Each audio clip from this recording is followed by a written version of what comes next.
সমস্ত ক্ষমতার মালিক কে? আল্লাযী খালাকাল মাউতা ওয়াল হায়াতা, মৃত্যু এবং হায়াত সৃষ্টি করেছেন কে? কে কখন মরবে একমাত্র আল্লাহ ছাড়া। নবীও, আরো ধরে বলেন নবীও। আপনার এত মোশন কেন? আপনি 2 দিনের ক্ষমতা পায় কি হনুরে, কি হাসান, কি হাসান, পাক করা ভাত 12 আইটেম আপনার খাওয়া হলো না। এমন ঝাঁকুনি দিলে সাইদে হুজুরের কথা মতো আল্লাহর ওলি বলেছেন, এমন একটা গাছের গোড়ায় ঝাঁকুনি দিবে বাংলাদেশ থেকে দিল্লির মামু বাড়ি গিয়ে পড়বেন। জোরে কোন ঠিক কিনা? 100% কথা তার সত্য। কোরআনের পাখি আল্লাহর ওলি 13টা বছর বিনা দোষে তাকে জেলখানায় কষ্ট দেওয়া হয়েছে। জেলখানার ভিতরে যার কিছুই তখন হচ্ছিল না, হাসপাতালে নিয়ে গিয়ে ইনজেকশন করে তাকে হত্যা করা হয়েছে। ধরে গান কথা ঠিক না? বাংলার জনগণ তোমাকে ছাড়বে না। তুমি ওই পর ভারত থেকে বলবে চট করে যাবো, চট করে আসো, আয়না ঘরের দরজা খোলা আছে। জোরে বলেন কথা ঠিক না? আল্লাহর ওলি রে, তুমি আঘাত করে মুসলমানের কলিজায় আঘাত করেছো, চট করে আসবে। কতগুলো আমি দেখছি আমাদের এলাকায় আওয়ামী লীগ নাই, এখন সব নাম হচ্ছে গুজব লীগ। ধরে কোন কি লীগ? একটা হলো আফসোস লীগ। আফসোস, হায় হায় আগেই ভালো ছিল, তোর চাপার জুতা দিয়ে মারা দরকার, আগে কিভাবে ভালো থাকলো। আর এক দল বলতে হতাশা লীগ, আবার আসিব ফিরে, আবার আসিবা। যারা পালায় যায় তারা আর কোনোদিন ক্ষমতার চেয়ার পায় না। ধরে কম ঠিক কিনা? বলে যাওয়া মানুষ আবার ক্ষমতায়। যতই কথা বলো, কোন জালেম আর বাংলাদেশের ক্ষমতার চেয়ারে বসতে পারবে না। ধরে কণ্ঠে দীর্ঘ 1 বছর পরে, গত বছর যখন এখানে এসেছিলাম সেই দিন ছিল কি দিন আপনারা জানেন? আমি এখানে ওয়াজ করতে করতে শান্তির মোড়ে একটা ট্রাক পুড়ে ছাই করে দিছে। আমি যাওয়ার সময় দেখলাম অবস্থা খুব খারাপ। রাজশাহী যাওয়ার পরে পুলিশ টিম আমাকে বললো, হুজুর আপনি কোন দিকে যাবেন?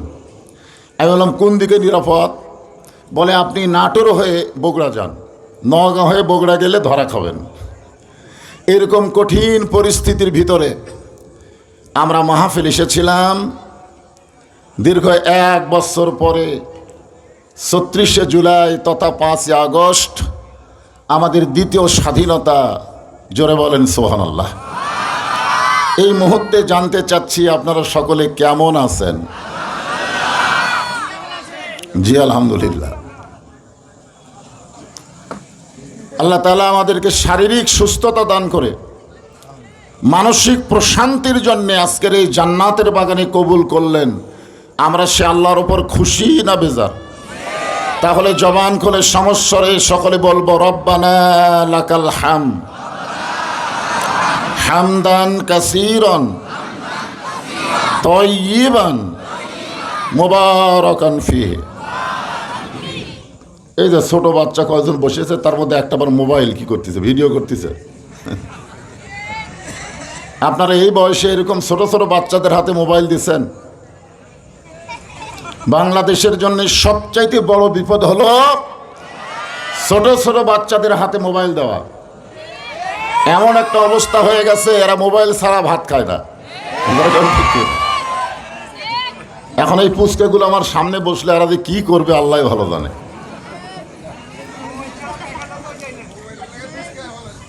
হ্যাঁ, তোমরা ডিস্টার্ব করবে না, বুঝলে? ওটা নাই বসা নাই। বেগম কিরে মা, ওরে আবার সাইজ করো বাবা। আচ্ছা ঠিক আছে।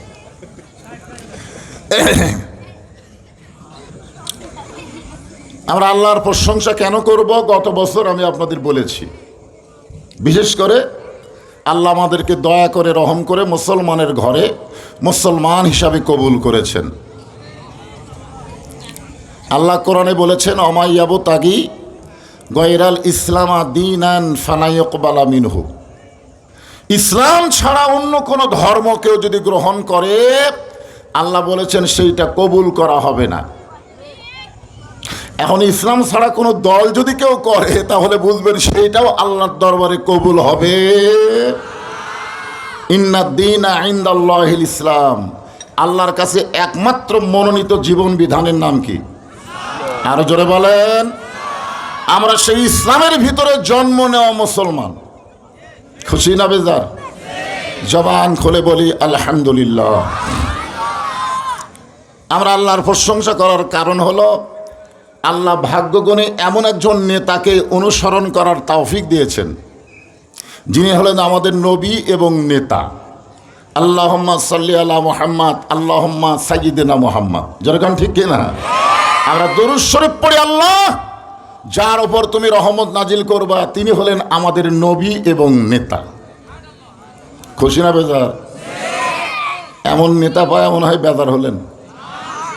যেই নেতা লাইলাতুল মেরাজে জান্নাতের মধ্যে প্রবেশ করলে জিবরাইল বললেন, হুজুর আপনি যদি জান্নাত থেকে বের না হন আল্লাহ আপনাকে জান্নাত থেকে বের করে দিবে না। আল্লাহ রাসূল বললেন, জিবরাইল আমি নবী আমার জন্য নই, আমি নবী হলাম আমার উম্মতের জন্যে। আল্লাহ আমারে একলা জান্নাত দিয়ে আমারে খুশি করতে পারবে না। আমার সমস্ত উম্মত যেদিন জান্নাতে হবে সেই দিন আমি নবী আবার জান্নাতে ঢুকবো। এখন চিন্তা করেন, যে নবী জান্নাতে গিয়ে আমাদের কথা ভোলে নাই, আর এখনকার নেতা নেত্রী সুযোগ পালিয়ে পালায়া যায়। জোরে কোন ঠিক কিনা? ওই পালানো নেতার পিছনে চামচাগিরি করে মুসলমানের ঈমান থাকবে না। জোরে কোন ঠিক কিনা বলেন?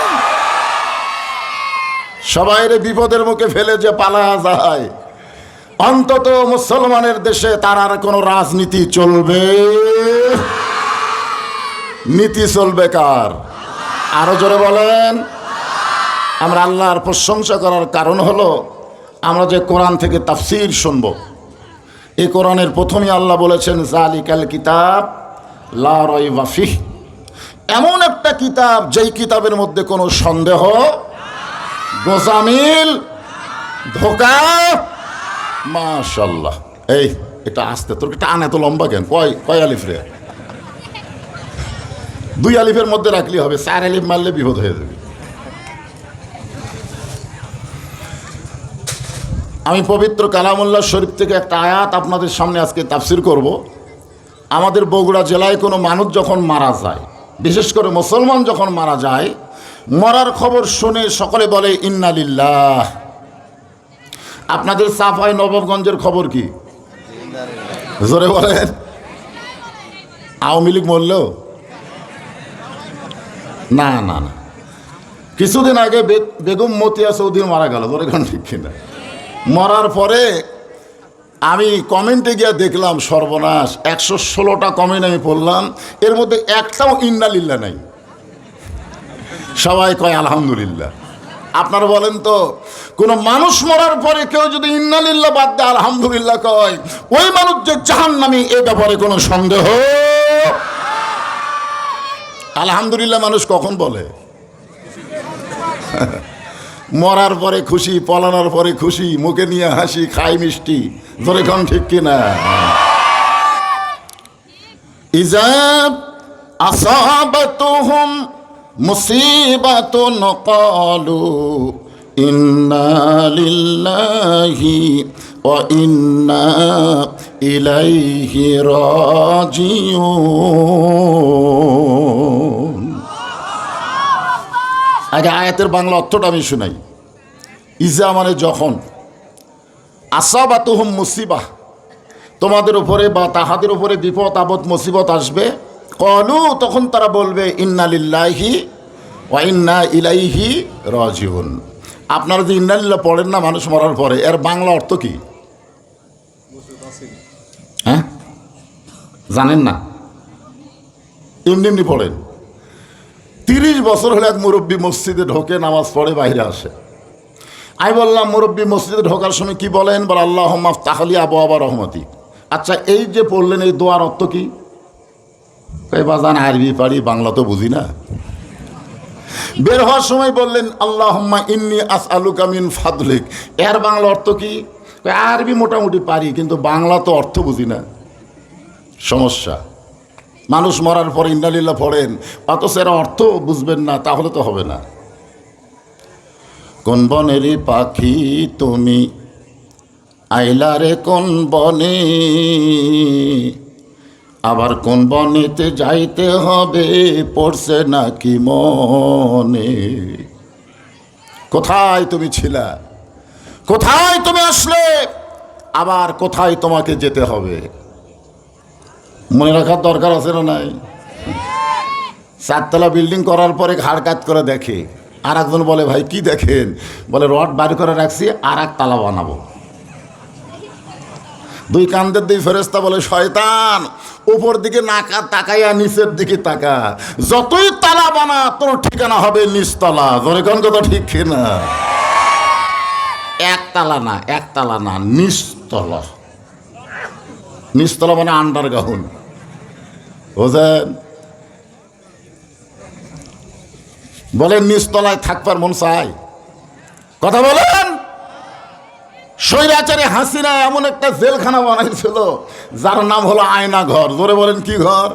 আসলে আয়না টাইনা কিছুই নাই, কবরের মতন বানায়া তার মধ্যে মানুষকে রাখছিল। যারা ছিল তারা বের হয়ে এসে বলতেছে আমরা কোথায় ছিলাম নিজেও জানি না, দিন না রাত সেটা বোঝার কোনো উপায়ও ছিল না।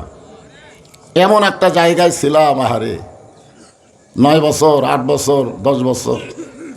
আর রাসূল বলেছেন সর্বশেষে যে মৃত্যুবরণ করবে আয়না ঘরের মধ্যে তাকে 50,000 বছর থাকা লাগবে। কত বছর? তো আয়না ঘরে যাওয়ার আগে কি করা লাগবে? যাবেন না? 5 তলায় থাকবেন? 5 তলা? কথা বলেন 3 তলায় থাকবেন?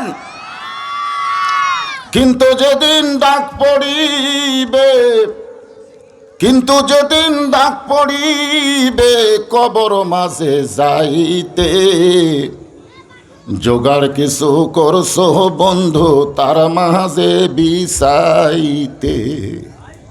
আল্লাহ কোরআনে বলেছেন ইয়া আইয়ুহাল্লাযীনা আমানুত্তাকুল্লাহা হাক্কা তুকাতিহি ওয়া লা তামুতুন্না ইল্লা ওয়া আনতুম মুসলিমুন। আচ্ছা, মাইকের সাউন্ড কি আপনারা ঠিক মতো শুনতে পাচ্ছেন না? কথা বলেন, পাচ্ছেন না? এই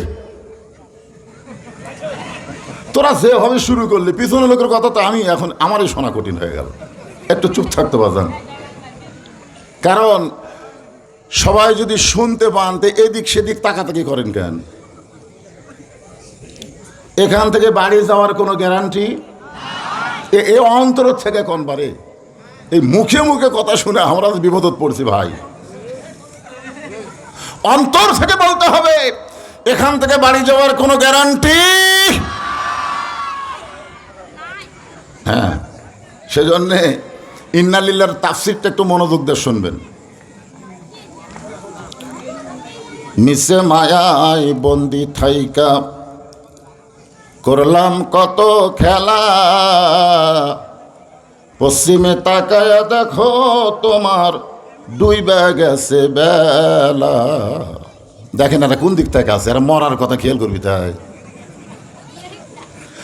এক পলকের নাই ভরসা, এক পলকের নাই ভরসা, মিশে সকল আশা, কখন বুঝি দারুণ ঝড়ে ভাঙবে তোমার বাসা।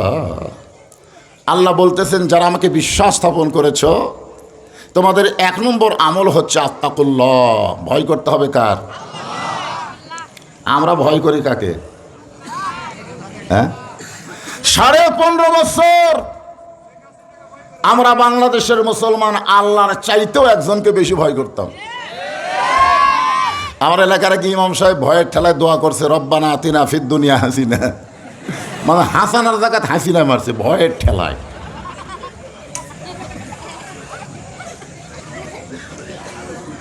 ভাইরে শোনেন, আজকে যদি আবু সাইদ অন্তর থেকে ভয় ডর বের না করত, আজ যদি 1500 ছাত্র জনতা জীবন না দিত, তাহলে স্বৈরাচারীকে হটানো যেত না। জোরে গান কথা ঠিক কি না? আবু সাইদ 2খানা হাত বাড়ায়া কার ভয়ে জীবন দিচ্ছে? হাসিনার ভয়ে? কার? আরো জোরে বলেন।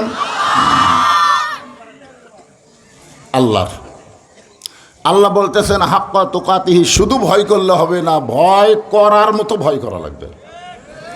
এখন আপনারা বলেন, ভয় করার মতন ভয় যদি আমরা করতে চাই, ডক্টর কামালের সংবিধান দেওয়া হবে না, ইংরেজদের আইন দেওয়াও চলবে না, একমাত্র আল্লাহর কোরআনের সমাজ লাগবে। জোরে কোন ঠিক কিনা? আমরা 54 বছর ধরে দেখলাম, আপনারা যারা ছোট ইয়ং জেনারেশন তারা বুঝবেন না, আমার মতো যারা বয়স, আমরা দেখলাম বাপের দেশ। বাপ বুঝতেইছেন তো, এ দেশ আমার বাপের দেশ, এ দেশ আমার দেশ। ধরে কোন কথা ঠিক কিনা? সব শালা রাজাকার, ওই খালি একলাই স্বৈরাচার। ধরে কোন কথা ঠিক কিনা? তো এখন আমরা স্বাধীনতার পরে বাপের দেখলাম, তারপরে দেখলাম আমাদের বগুড়ারই সন্তান স্বাধীনতার ঘোষক, আমরা বলবো ভাইয়ের দেশ। জোরে বলেন কার দেশ? এরপরে দেখলাম চাচা 9 বছর, এরপরে দেখলাম ভাবির দেশ, এরপরে দেখলাম বাপের মেয়ের দেশ, আবার ভাবির দেশ। ভোট পাক বা না পাক 15.5 বছর দেখলাম আমরা স্বৈরাচারীর দেশ। 54 বছর আমাদের দেখা শেষ।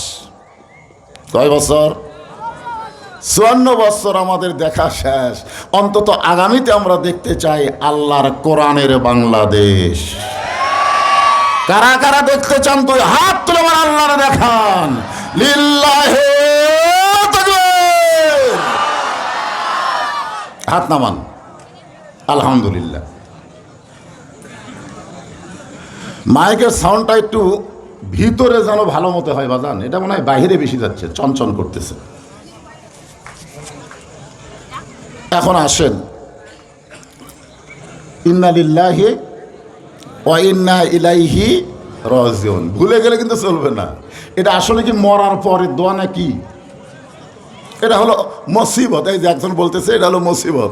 আপনার বলেন তো সবচাইতে বড় মুসিবত হলো ডক্টর ইউনূস। সাবেক প্রধানমন্ত্রীকে বলেছে এই কঠিন মুসিবতে আপনি কোন দোয়া পড়তেছেন? তো সাবেক প্রধানমন্ত্রী বলতেছে পড়বার যাওয়ার নাম খেয়াল হয়, আর পড়বার পারি না। বর্তমানে যিনি বাংলাদেশের প্রধান উপদেষ্টা, ওনার নাম কি? ইউনূস। জোরে বলেন নাম কি? ইউনূস। বিপদে পড়লে একটা দোয়া আছে, নাম কি? দোয়া ইউনূস। লা ইলাহা ইল্লা আনতা সুবহানাকা ইন্নী কুনতু মিনাজ জালিমিন। গভীর রাত্রে আল্লাহর নবীর ঘুম ভাঙে গেছে। নবী ঘুম থেকে চেতন পায় থেকে খাদিজাতুল কুবরা নবীর এই ডান হাতখানা বুকের উপরে নিয়ে ছোট বাচ্চার মতন ফোঁপায় ফোঁপায় কাঁদতেছে। আল্লাহর নবী চমকিয়া বলে, খাদিজা, দুনিয়ার সমস্ত মানুষ ঘুম পাড়ে, আমি নবীও ঘুম পাড়ি, অথচ আপনি কাঁদতেছেন কেন? খুব খেয়াল করবেন, দুনিয়ার সব মানুষ কি পারে? আমি নবীও ঘুম পাড়ি, শুধু একজনে ঘুম পাড়ে না, তিনি কে? মাশাআল্লাহ। আপনারা বলেন তো, আমাদের বাংলাদেশ স্বৈরাচার মুক্ত হওয়ার পিছনে শুধুমাত্র ছাত্র জনতা নয়, এই বাংলাদেশের অনেক মাজলুম তাহাজ্জুদের নামাজ পড়ে আল্লাহর কাছে বিচার দিয়েছে। ধরে কোন কথা ঠিক কিনা? যার বিজয় আমরা 5ই আগস্ট পেয়েছি। আপনি কি মরেন আল্লাহ ঘুম পাড়ে? একবার মুসা নবী তুর পর্বতে গিয়ে বলতেছে, আল্লাহ একলা একলা বসে থাকেন, আপনার ঘুম ধরে না? আল্লাহ বলে, মুসা তোমার কি চিন্তা হয়? মুসা বলতেছে যদি ধরে। আল্লাহ বলে, মুসা 1 গ্লাস পানি নিয়ে আসো। মুসা আলাইহিস সালাম 1 গ্লাস পানি নিয়ে তুর পর্বতের কিনারায় দাঁড়িয়ে আছে। আল্লাহ বলেন, ঘুম মুসারে ধর। ঘুম এসে যেই মুসা নবীরে ধরছে, হাতের গ্লাস পড়ে ভেঙে গেছে। আল্লাহ বলে, মুসা পানি দাও। মুসা বলতেছে, আল্লাহ তুমি জানো না আমার ঘুম আছে? আল্লাহ বলে, মুসা ঘুম থাকার কারণে 1 গ্লাস পানি তুমি হেফাজত করতে পারো নাই, আমি আল্লাহর যদি ঘুম থাকতো কুল কায়নাত কেমনে হেফাজত হবে? লা তাখুযুহু সিনাতাও ওয়ালা নাওম। ঘুম তো দূরের কথা, আল্লাহর তন্দ্রাও নাই। কেন নাই? কারণ কোন আল্লাহর বান্দা কখন আল্লাহর কাছে কাঁদবে? আল্লাহ যদি ঘুম পাড়ে তাহলে ওর কান্না শুনবে কে? আল্লাহ আমাদেরকে এত ভালোবাসে যে আমাদের জন্য আল্লাহ ঘুমায় না রে। আল্লাহর নবী বলেন, খাদিজা আমি নবী ঘুম পাড়তেছি, দুনিয়ার সবাই ঘুম পাড়ে, অথচ আপনি না ঘুমায় কান্দেন কেন? খাদিজা বলে, রাসূলুল্লাহ আপনি না ঘুমাইলে আমি কোনোদিন ঘুমাই না। ইয়া রাসূলুল্লাহ আপনি না ঘুমাইলে আমি কোনোদিনও ঘুমাই না। রাসূল বললেন, এটা আমি জীবনে প্রথম শুনলাম। খাদিজা বলে, হুজুর আমি নিয়ত করেছি আপনি না ঘুমানো পর্যন্ত আমি খাদিজা ঘুমাবো না। কারণ দুনিয়াতে বিয়ে হওয়ার পরে বইয়ের হাত স্বামীর হাতে তুলে দেওয়া হয়, আর আমার ভাগ্য আপনার হাতে আমার হাত কেউ তুলে দেয় নাই। আপনার চাচা আবু তালেব আপনার 2 হাত আমার হাতে তুলে দিয়ে বলেছে, মা আজ থেকে এতিমকে তোর হাতে তুলে দিলাম। আপনাদের এলাকায় বিয়ে হয় না? বিয়ে হওয়ার পরে বইয়ের হাত কিন্তু স্বামীর হাতে তুলে দেয়, চাচা হোক বাবা হোক, বা আজ থেকে আমাদের মেয়ে তোমার হাতে তুলে দিলাম। আপনারা বলেন তো, মা খাদিজার সঙ্গে যখন নবীর বিয়ে হয়েছিল ওই সময় নবীর হাতের উপরে খাদিজার হাত তুলে দেওয়ার দুনিয়াতে কেউ ছিল না, বরং খাদিজার হাতে আমাদের নবীর হাত আবু তালেব তুলে দিয়ে বললেন, মা শিশুকালে মইরা গেছে মা, গর্ভে থাকতে মরছে পিতা, চোখে দেখলেন না, কে করিবে লালন পালন, কে দিবে সান্ত্বনা, এই দুনিয়ার এতিম ছিলেন নবী একজনা। হুজুর আপনি না ঘুমাইলে আমি ঘুমাই না, ওই কারণে আজকে যখন আপনি ঘুমায় গেছেন এমন সময় আমি ঘুমের মশান নিছি। মশান বোঝেন? ঘুম পাড়ার আগে একটা দোয়া পড়া লাগবে। সে দোয়া কি আপনারা জানেন? এই ঘুমের আগে কি হেডফোন কানের মধ্যে দিয়ে গান শোনা লাগবে নাকি? দরজা জানলা বন্ধ করে ঘরের মধ্যে ভিডিও মোবাইল চালু করে দেয়, আর বলে কেউ তো দেখতেছে না ভাই, কেউ দেখতেছে না রে। আল্লাহ কয়, পাগলা দরজা জানলা বন্ধ হলেও তোর কান্দে 2টা ফেরেশতা ঠিকই আছে। তোর এখানে আছে না? কথা বলেন।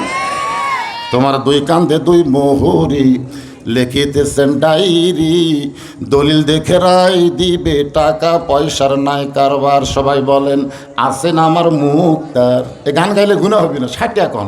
আছেন আমার ব্যারিস্টার, সেই বিচারের হাইকোর্টেতে তিনি আমায় করবেন পার, আমি পাপী তিনি জামিনদার।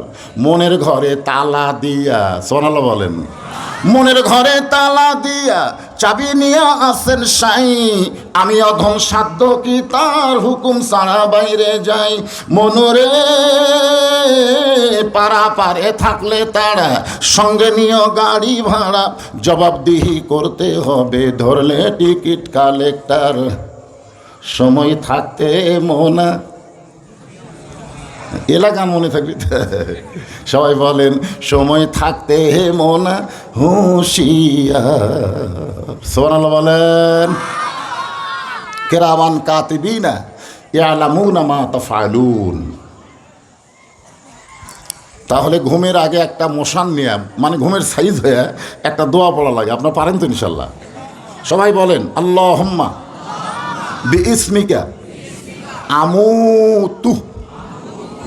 বুঝতে পারছেন? আমুতু মানে বোঝেন? খাদিজা বলতেছে, রাসূলুল্লাহ এই আমুতের শব্দ যখন উচ্চারণ করেছি তখন আমি দেখতে পাই অন্ধকার কবর আমাকে ডাকতেছে। আপনার বলেন তো খাদিজা কি বলতেছে? আমি দেখতে পাই কেমনে? আল্লাহ রাসূল বলেছেন, ইত্তাকু ফিরাসাতাল মুমিনিনা ফাইন্নাহু ইয়ানজুরু বিনুরিল্লাহ। যারা মুমিন মুসলমান হবে তারা দুনিয়ার বিল্ডিং বাড়ি দেখবে না, তাদের অন্ধকার কবর বারবার তাদের সামনে চলে আসবে। জোরে কোন কথা ঠিক? কথা বলে। আর আমরা দেখি এটা কার বাড়ি রে? হায় হায় হায় হায় হায়, কি বাড়ি রে? ওই বাড়ি বানায় যে পাপ করছে, তুমি হাই হাই করে তার চেয়ে বেশি পাপ। খাদিজাতুল কুবরা বলে, রাসূলুল্লাহ আমার চোখের সামনে অন্ধকার কবর দেখার পর, যেই কবরে কোনো আলো নাই, যেই কবরে কোনো সাথী নাই, যেই কবরে কোনো বালি বিছানা নাই, আপনি বলেছেন সর্বশেষে যেই ব্যক্তি কবরে যাবে, দুনিয়ার হায়াতে 50,000 বছর তাকে কবরে থাকতে হবে। ওই অন্ধকার কবরে কেমনে থাকবো নবী? এই চিন্তায় আমার চোখে কোনো ঘুম নাই। আপনি ঘুমাইতেছেন, আপনার হাত ধরে বুকে নিয়ে আমি কাঁদতেছি। সঙ্গে সঙ্গে নবী আমার খাদিজার কপালে চুম্বন দিয়ে বলে, খাদিজা, ওই আল্লাহর শপথ করে বলতেছি, ঈমান গ্রহণ করার পরে আপনি আল্লাহর সঙ্গে যে সম্পর্ক গড়ে তুলেছেন, আল্লাহ আপনার কবরকে জান্নাত বানায়া দিবে। সুবহানাল্লাহ, জোরে খান। এখন আপনারা বলেন 50,000 বছর হোক আর 1,00,000 বছর হোক, কবর যদি জান্নাত হয়, আর কোনো টেনশন আছে? আর কোনো টেনশন আছে? সুবহানাল্লাহ। আল্লাহ রাসূল বলে, খাদিজা, ঈমান গ্রহণ করার পরে আপনি আল্লাহর সঙ্গে যে সম্পর্ক গড়ে তুলেছেন, আপনার বলেন তো আল্লাহর সঙ্গে সম্পর্ক করতে হয় কি দিয়ে? সবাই বুঝতেছে না।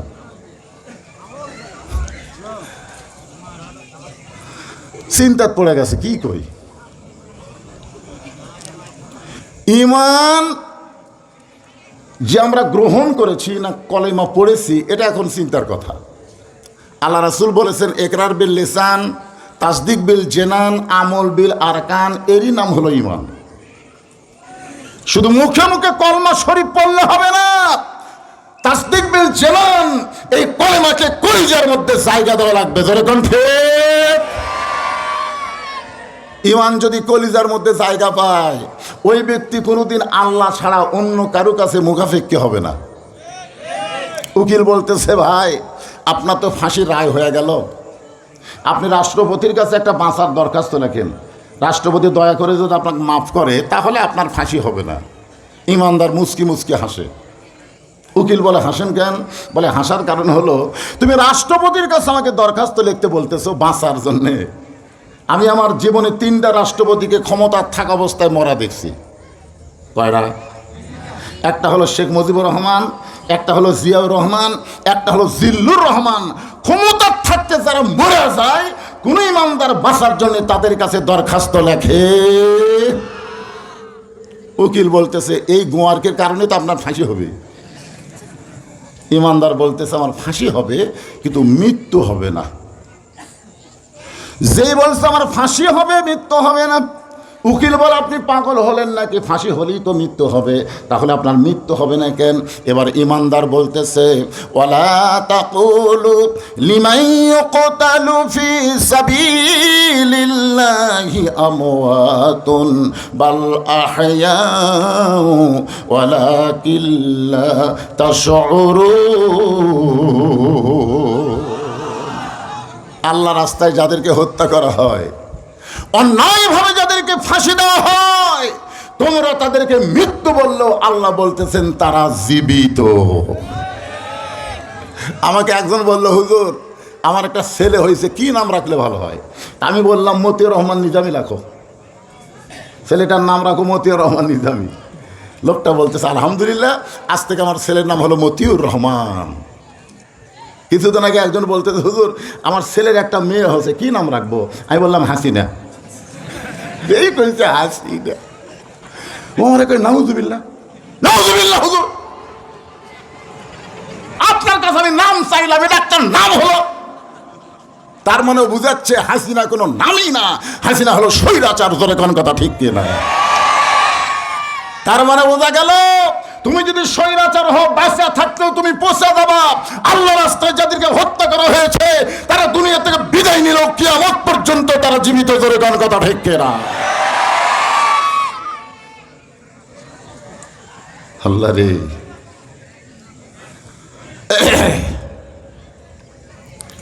আল্লাহ রাসূল বলেন, খাদিজা, ঈমান গ্রহণ করার পরে আপনি আল্লাহর সঙ্গে যে সম্পর্ক গড়ে তুলেছেন, আপনার কবরকে আল্লাহ জান্নাত বানায়া দিবে। সঙ্গে সঙ্গে খাদিজা চোখের পানি মুছে ফেললেন, কারণ কবর কি হবে? জোরে কান। আর কান্দার দরকার আছে, কিন্তু নবীর হাত ছাড়ে না। রাসূল বলে, খাদিজা আমার হাতটা ছেড়ে দাও। হাত এমনভাবে ধরছে, তোমার তো কবর জান্নাত বানাই দিবে আল্লাহ। কারণ আল্লাহ রাসূল, আমি বলতেছি তোমার যে সম্পর্ক আল্লাহর সাথে, তুমি মরে যাওয়ার সাথে সাথে তোমার কবর জান্নাত হবে। এরপরেও খাদিজা হাত ছাড়ে না। রাসূল বলে, খাদিজা আমার হাতটা ছাইড়া দাও। খাদিজা বলে, রাসূলুল্লাহ আপনার হাত আমি ছাড়বো যদি আপনার কাছে কিছু চাই, চাওয়া মাত্র আমাকে দিতে হবে। সঙ্গে সঙ্গে নবী বললেন 3 বার, নাউজুবিল্লাহ নাউজুবিল্লাহ নাউজুবিল্লাহ। নবী কয়বার বললেন? কেন? রাসূল বুঝাইলেন, খাদিজা চাইতে যদি হয় কেবলমাত্র আল্লাহর কাছে চাইতে হবে, আল্লাহ ছাড়া নবীর কাছেও চাওয়া জায়েজ। আজকে আমাদের বাংলাদেশে একটা দল আছে, আমরা সুন্নি,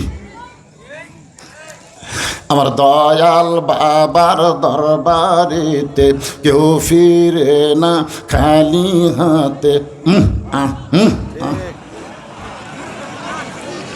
আল্লাহরে ধন নবীরে দিয়া, আল্লাহ আছে গায়েব হইয়া, নবীর ধন খাজানিয়া শুয়া আছে আজমিরে, কেউ ফিরে না খালি হাতে খাজারে তোর দরবারে। সবাই বলেন নাউজুবিল্লাহ।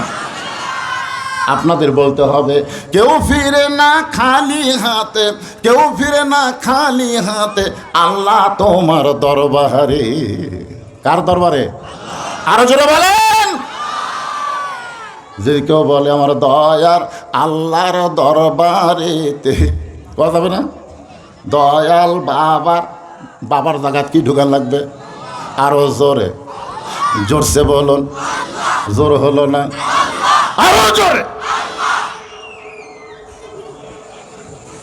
কারণ আমি এখানে শেষার নামাজ পড়ছি।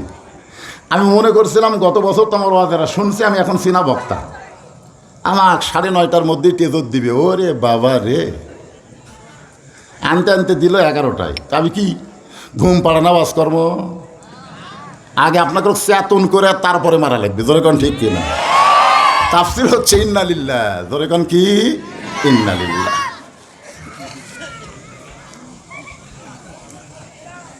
খাদিজা বলতেছে, রাসূলুল্লাহ আপনার কাছে যা আমি চাবো তা যদি আল্লাহর না থাকে তাহলে আল্লাহ কেমনে দিবে? আপনি যে 3 বার নাউজুবিল্লাহ বললেন, আমি আপনার কাছে যা চাবো তা যদি আল্লাহর না থাকে তাহলে আল্লাহ কেমনে দিবে? নবী চমকে গিয়ে বলে, খাদিজা আল্লাহর নাই এই কথা বলাই যাবে না। খাদিজা বলে, হুজুর সূরা ইখলাস পড়েন, একবার পড়লে 10 পারার সওয়াব। ধরে কোন কয় পারা? কুল হু আল্লাহু আহাদ আল্লাহুস সামাদ লাম ইয়ালিদ ওয়া লাম ইউলাদ ওয়া লাম ইয়াকুল লাহু কুফুয়ান আহাদ। আল্লাহর বাপ আছে? মাও, বউ, সওয়াল, মৃত্যু। খাদিজা বলতে হুজুর আল্লাহর অনেক কিছুই নাই যেগুলো আমাকে আছে। আমার বাপ আছে, আল্লাহর বাপ নাই। আমার মা আছে, আল্লাহর মা নাই। আমার স্বামী আছে, আল্লাহর নাই। নবী বলেন, খাদিজা তুমি কি বলতে চাও? খাদিজা বলতেছে, রাসূলুল্লাহ আমার যদি মৃত্যু হবে, আপনার কাছে আমার 3টা জিনিস চাহিদা রয়েছে। মৃত্যুর পরে এই 3টা মাল আমারে দিতে হবে। ধরে কোন কয়টা? 1 নম্বর চাহিদা হলো, ওই দারে হীরার ভিতরে দীর্ঘ 3.5 বছর আপনি সাধনা করার পর আল্লাহ তাআলা লৌহে মাহফুজ থেকে আপনার উপর কোরআনের আয়াত নাজিল করলো। অ্যাট এ টাইমে 5টা আয়াত নাজিল হইল। আয়াত নাজিলের পরে আপনি আর গারে হীরার মধ্যে ছিলেন না। ওই গারে হীরা থেকে আপনি নিচে চলে আসলেন। আমি লক্ষ্য করে দেখেছি ফেরেশতা জিবরাইল আপনার সঙ্গে আয়াত দেওয়া না করার পরে আপনার গোটা দেহ ঘেমে গেল। ঘামের কারণে ওই জুব্বাটা ভিজে গিয়েছিল। আপনি জুব্বাটা খুলে লেড়ে দিলেন। তারপরে জুব্বা শুকাইলে আপনি ওই যে যত্ন করে রাখছেন গো নবী, ওই জুব্বার কোনো দিন আপনি পরেন নাই। আমি যখন মরে যাব, ওই কোরআন নাজিলের জুব্বাটা আমার কাফনের কাপড় হিসাবে দিতে হবে। ওগো নবী, এই অধম খাদিজার 2 নম্বর চাওয়া হলো, আপনার পবিত্র হাত দিয়ে আমার কবরে নামাই দিবেন। কবরে মাটি দেওয়ার পরে সবাই যখন চলে আসবে, কবর ছেড়ে এমন সময় আল্লাহ তাআলা কবরের মধ্যে দুইজন ফেরেশতা পাঠাবেন। জোরে বলেন কয়টা? আসবে না? আসবে? বিশ্বাস করেন আপনারা? ফেরেশতা আসিয়া যখন জিজ্ঞাসা করিবে, দিন কি তোমার মাবুদকে, বা তখন কি বলিবে? কেরে এই গান গাইলে গুনাহ হবে? এখনকার ছেলেরা কি সব আবল তাবল গান গায়। এ ভালো গানগুলো গাইতে কি হয়? এটা শুরু করো। ফেরেশতা আসিয়া যখন জিজ্ঞাসা করিবে, দিন কি তোমার মাবুদকে, বা তখন কি বলিবে? সবাই বলেন আল্লাহ বিনে নাই রে মাবুদ, আল্লাহ বিনে নাই রে মাবুদ, জবানে তাই বলো রে বলো মুখে আল্লাহ রাসূল সবাই বলো।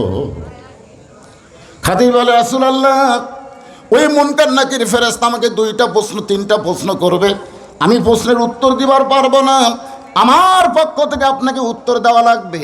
সঙ্গে সঙ্গে আল্লাহর নবী খাদিজার কপালে একটা চুমু দিয়ে বললেন, খাদিজা, ওই আল্লাহর শপথ করে বলতেছি, আমার আগে যদি আপনার মৃত্যু হয়, আপনার 3টা চাওয়াই আমি পুরা করব ইনশাআল্লাহ।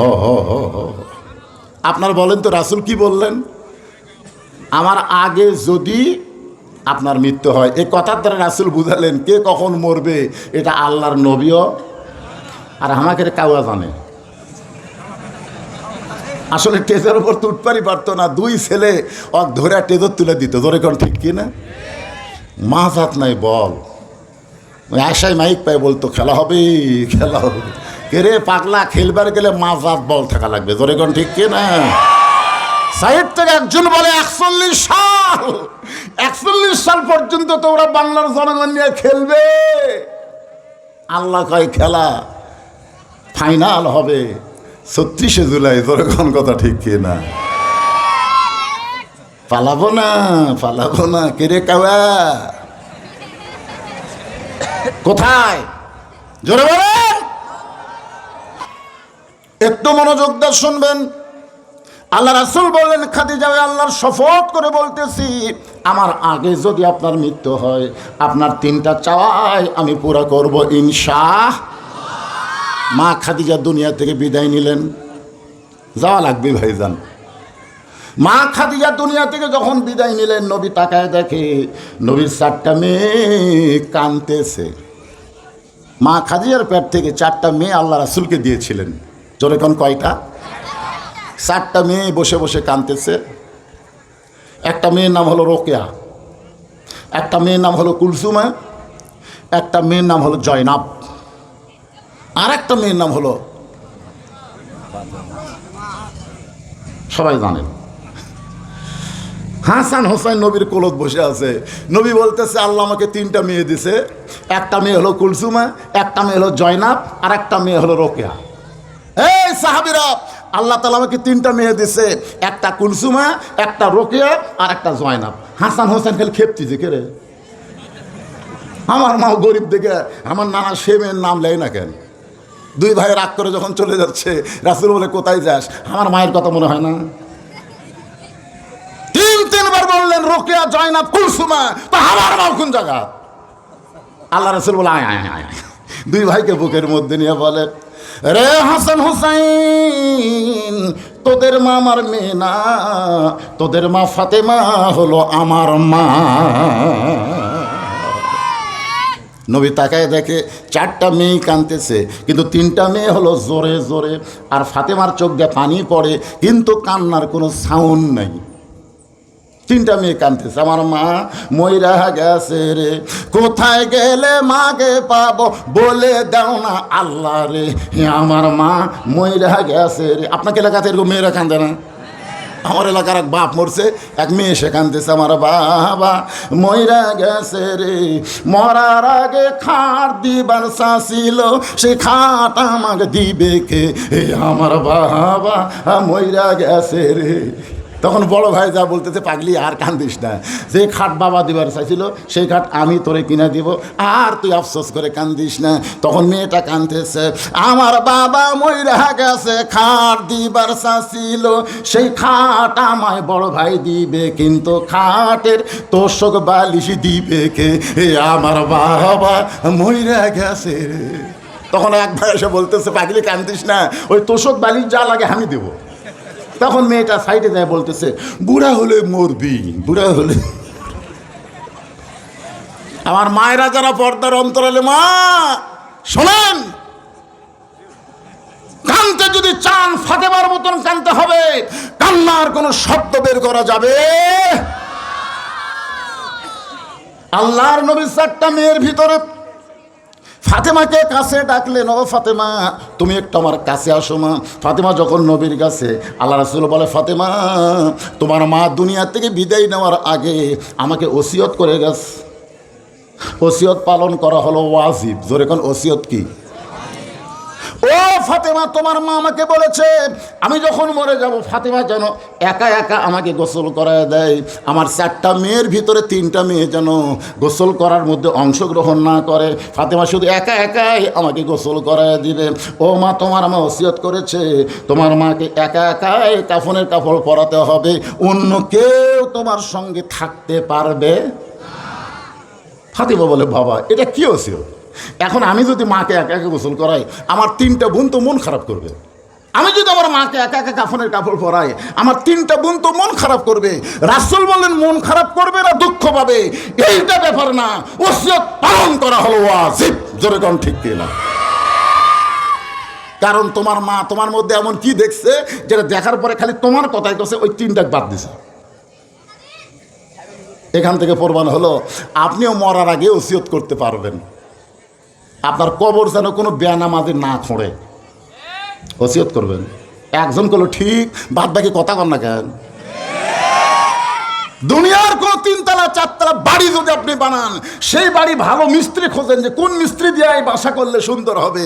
তো দুনিয়ার যে বাড়ি থাকতে পারবেন না, সেই বাড়ির জন্য যদি ভালো মিস্ত্রি খোঁজেন, যেই কবরে 50,000 বছর থাকা লাগবে, সেই কবর খোঁড়ার জন্য ভালো মিস্ত্রি দরকার আছে না? দরকার আছে না? এক শালা বেনামাজি যেন কবরের পাড়ে যাবার না পারে। বেনামাজি যাওয়ার হিন্দু যাওয়া, বেনামাজি যাওয়ার ইহুদি যাওয়া, বেনামাজি যাওয়ার কাফের যাওয়া একই কথা। রাসূল বলেছে লা সালাত আলা দিনা, যার নামাজ নাই তার কোনো ধর্ম নাই। বাইনাল আবদি ওয়াল কুফরি তারকুস সালাত, বান্দার কাফিরের মধ্যে পৃথক করার জিনিসটার নামই হলো নামাজ। মান তারাকাস সালাতু মুতাম্মিদান ফাকাত কাফারা, ইচ্ছা করে এক ওয়াক্ত নামাজ বাদ দিল সে আল্লাহর কাফের হয়ে গেল। আপনারা কিরকম ওসিয়ত করতে পারবেন যে আমার কবর মরার পরে যেন কোনো বেনামাজি না করে? আপনি খেয়াল করে দেখবেন আপনার মসজিদের সামনে কাতারে কারা কারা নামাজ পড়ে, আপনি তাদের কাছে গিয়ে বলবেন, ভাই এই মরে গেলে আমার কবর তোরা 5 জন খুঁড়ে দিবি, এর বিনিময়ে তোরা 50,000 টাকা ধর। কিন্তু দুনিয়ার বাড়ি থাকা যাবে না, সেই বাড়ি বানাতে যদি লক্ষ টাকা খরচ হয়, কোটি টাকা খরচ হয়, আর যেখানে 50,000 বছর থাকা লাগবে তার জন্য 50,000 দেওয়া যাবে না? যেরকম দেওয়া যাবে কি যাবে না? যদি আমার আগে তোদের কেউ মরে যায় আমার টাকার কোনো দাবি নেই, কিন্তু আমি যদি আগে মরি তোরা 5 জন আমার কবর খুঁড়বি, বল মসজিদের মধ্যে ওয়াদা দে। ওরা 5 জন ওয়াদা দিছে, ভাই টাকাও পেলাম 50,000 5 জনে, ঠিক আছে তুমি যদি আমাদের আগে মরো তোমার কবর কষ্ট হলে আমরা খুঁড়বো। চলে গেছে মুয়াজ্জিনের কাছে, মুয়াজ্জিন সাহেব আমি মরে গেলে আমাকে গোসল করার লাগবে, কারণ রাসূল বলেছেন হাসরের ময়দানে মুয়াজ্জিনের মাথা সবচাইতে উপরে থাকবে। শুধু মাথা উপরে থাকবে না, আল্লাহ একটা নূরের টুপি মুয়াজ্জিনের মাথায় পরাই দিবে, সেটা পূর্ণিমার চাঁদের চাইতেও আলো বেশি দিবে। মুয়াজ্জিন সাহেব আমি মরে যাওয়ার পরে তুমি আমাকে গোসল করাইয়া দিবা। 14 গোষ্ঠীর মধ্যে যদি কোনো আলেম না থাকে তাহলে আপনার এলাকার সবচাইতে বড় আলেমকে, পরেজগার মুত্তাকি, ইন্নামা ইয়াখশাল্লাহ মিন ইবাদিহিল উলামা। একজন আলেমকে বলবেন আমি মরে যাওয়ার পর আমার জানাজাটা আপনি পড়াবেন, ধরেন 30,000 আগেই বুকিং করলেন। আর যদি আপনি আমার আগে মরেন আমার টাকার কোনো দাবি নেই। মুয়াজ্জিনকে 50,000 দিয়ে বললেন, মুয়াজ্জিন সাহেব বেতন তো আজান দিয়ে পান না, তাই মরে গেলে আমার গোসল করে দেবেন, 50,000 নেন। যদি আপনি আবার আগে মরেন আমার কোনো দাবি নাই। এইভাবে ওসিয়ত করা যায় কি যায় না? কথা বলেন না কেন, যায় কি যায় না? কিন্তু আমাদের কোনো ওসিয়ত নাই। মরার পরে ওই শালা বেনামাজি কয়টা 5 প্যাকেট বিড়ি নিয়ে চলে গেছে কবর খুঁড়বে, হাতের মধ্যে সিগারেট ধরায়, সিগারেট এরকম টানতিছে আর কোদাল মারতিছে, সিগারেট টানতিছে, একজন কবর সুন্দর করতেছে, আর একজন সিগারেট টানতিছে কবর থেকে মাটি তুলতেছে। যে কটা ফেরেস্তা গোরস্থানতা ছিল একটাও নাই, কারণ সিগারেটের দুর্গন্ধ শুনলে ফেরেস্তা থাকে? একটা ফেরেস্তা গোরস্থানত নাই। আল্লাহকে কেড়ে ফেরেস্তা কি হচ্ছে বলো? আল্লাহ যে হারে টান মারতেছে ধোঁয়া অন্ধকার। কবরে যখন মাটি দিয়ে চলে আসবে মুনকিন নাকির লাখ ধরে ঢুকবি, লাখ ধরে 2 জনে লাখ ধরবি, কারণ কবরের মাটির মধ্যে বিড়ি সিগারেটের গন্ধ লাগে, বুঝছেন, দুর্গন্ধ হয়ে গেছে। লাখ ধরে ঢুকাই চুল ধরে তুল, ওই বলবে ভাই মরে গেলে 3টা প্রশ্ন করবা কবরে, প্রশ্ন বাদ দেখ আমার ধরে তুলতেছে তোর কবর খুঁড়ছে কে, আগে তোর কবর খুললো কে রে, বিড়ি বিড়ি গন্ধায় কি?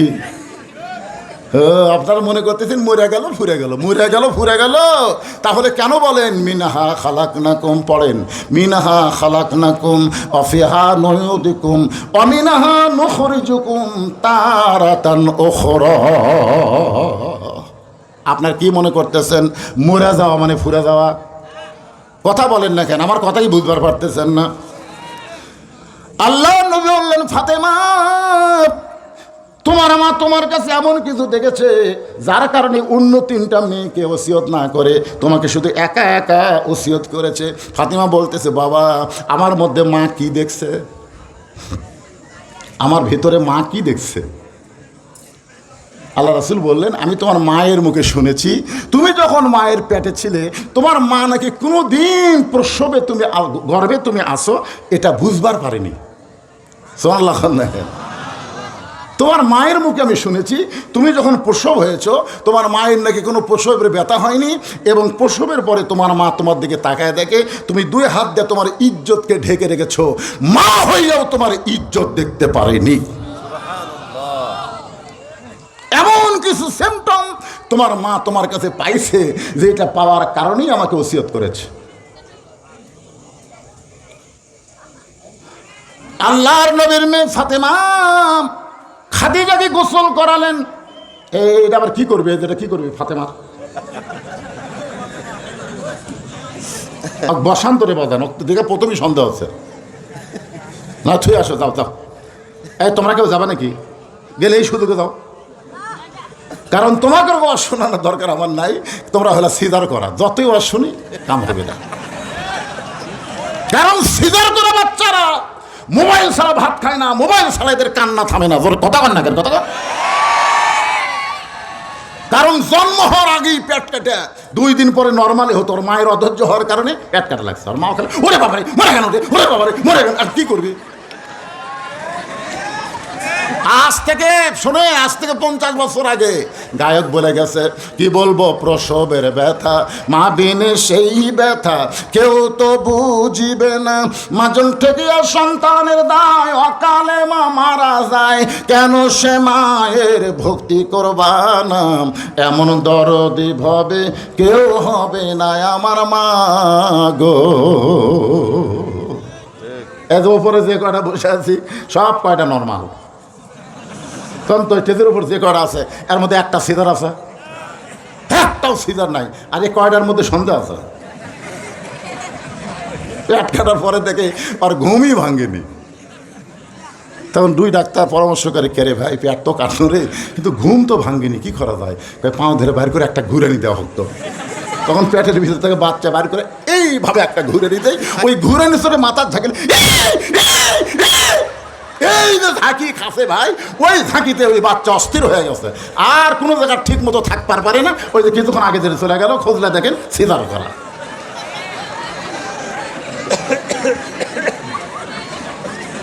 মায়ের 1 ফোঁটা দুধের দাম, কাটিলে গায়েরই চাম, পায়ের জুতা বানাইল ঋণের শোধ হবে না, এমন দরদি ভাবে কেউ হবে না আমার মা গো।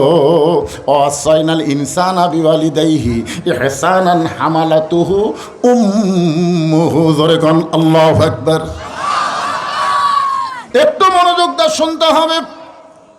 ফাতেমা তার মা খাদিজাতুল কুবরাকে গোসল করালেন। একা একা গোসল করানোর পরে বাবার কাছে এসে বলতেছে বাবা এখন মাকে কাফনের কাপড় পরাতে হবে, কাফনের কাপড়ের কি ব্যবস্থা হয়েছে?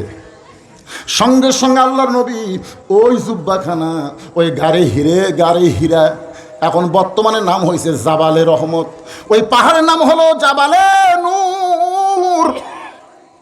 আলোকিত পাহাড়, কারণ কোরআনের প্রথম 5টা আয়াত ওই গারে হীরার মধ্যে নাজিল হয়েছে। নবীর পরনে যে জুব্বাটা ছিল ওই জুব্বাটাই কিন্তু খাদিজাতুল কুবরা নবীর কাছে চাইছে। আল্লাহর নবী ওই জুব্বাটা এনে ফাতেমার হাতে যখন দেয়, সঙ্গে সঙ্গে ফাতেমার জুব্বা নিয়ে ছোটো বাচ্চার মতন কান্না শুরু করছে। রাসূল বলে, ফাতেমা এভাবে কান্নার কারণ কি? ফাতেমা বলতেছে, বাবা আমার মায়ের মুখে শুনেছি, আমার মা যখন মক্কার সব চাইতে ধনবতী রমণী ছিল, আমার মায়ের মতন ধনী যখন মক্কায় কেউ ছিল না, আর আপনার মতন গরিব তখন মক্কায় কেউ ছিল না। কথা ঠিক? মা